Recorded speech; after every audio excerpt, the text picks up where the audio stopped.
Hello everybody. आज मैं लेकर आया हूँ क्लास 7 के स्टूडेंट्स के लिए उनकी इंग्लिश टेक्स्ट बुक से ब्यूटीफुल पोइट्री चेवी। डियर स्टूडेंट्स, इस पोइट्री को पढ़ने से पहले आप इस चैनल को सब्सक्राइब कर लीजिए, बेल आइकॉन प्रेस कर लीजिए ताकि आगे के नोटिफिकेशंस भी आपको टाइमली प्राप्त हो सके।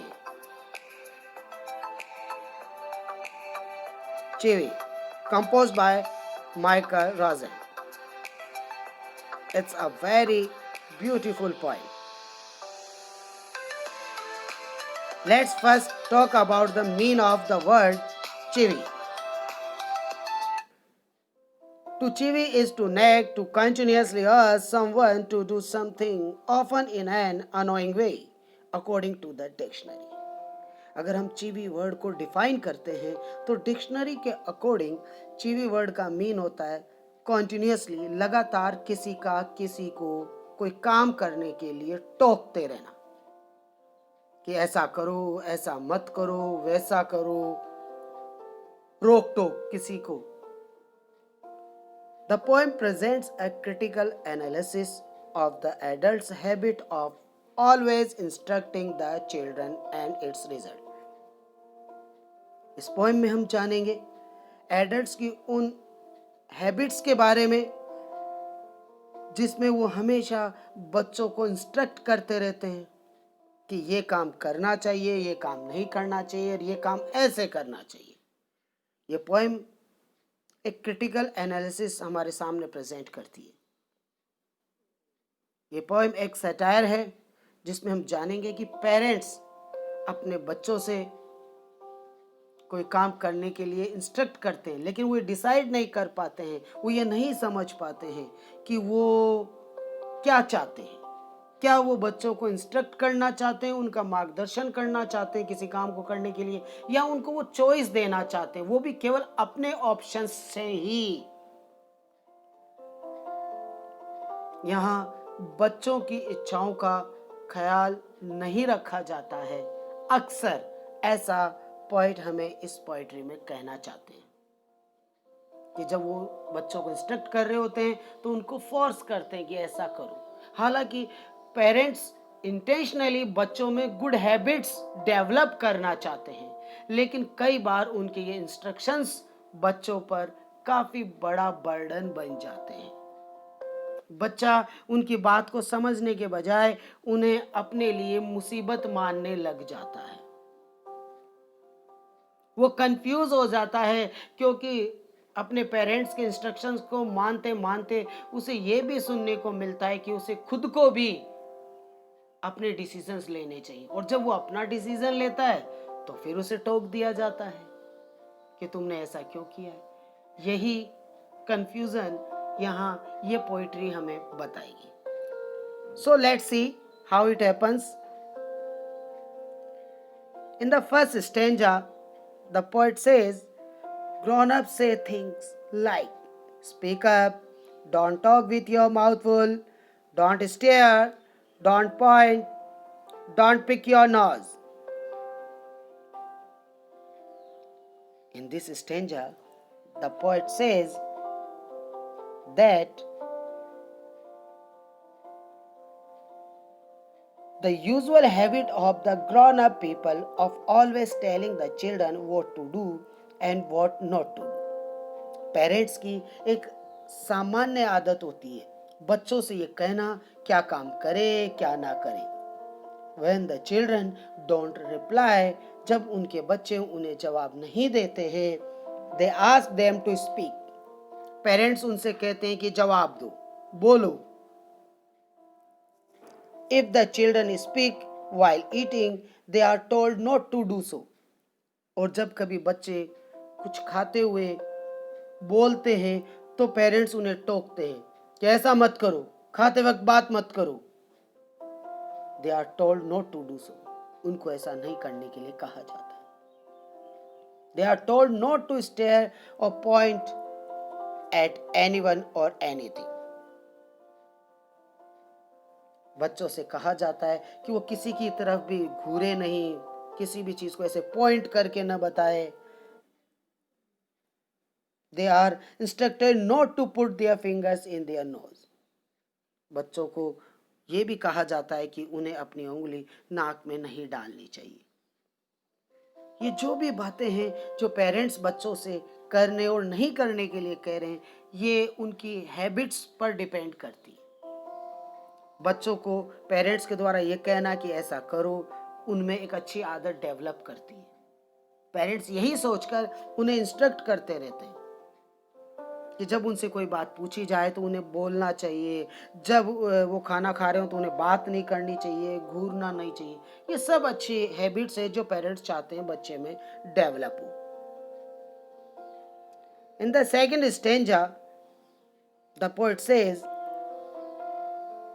sit up, say please, less noise, shut the door behind you, don't drag your feet, haven't you got a hanky, take your hands out of your pockets.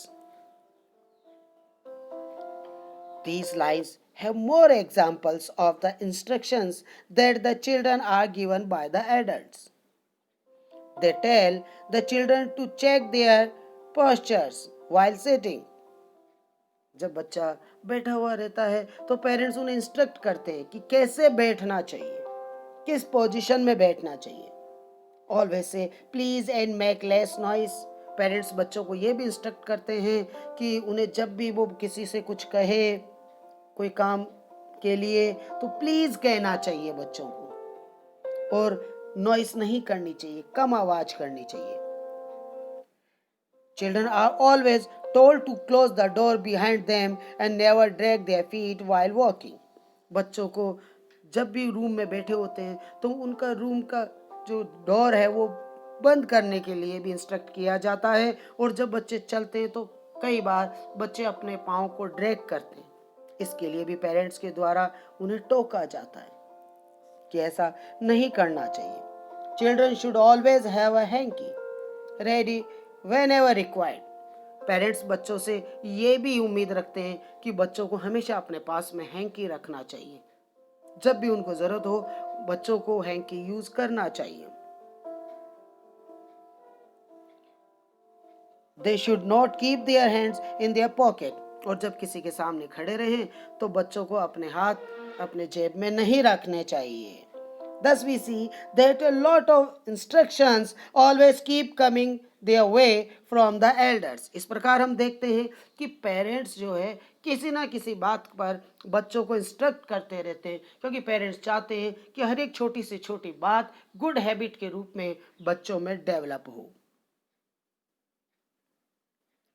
In the third stanza, the poet says, pull your socks up, stand up straight, say thank you, don't interrupt, no one thinks you are funny, take your elbows off the table, can't you make your own mind up about anything? The children should always be properly dressed.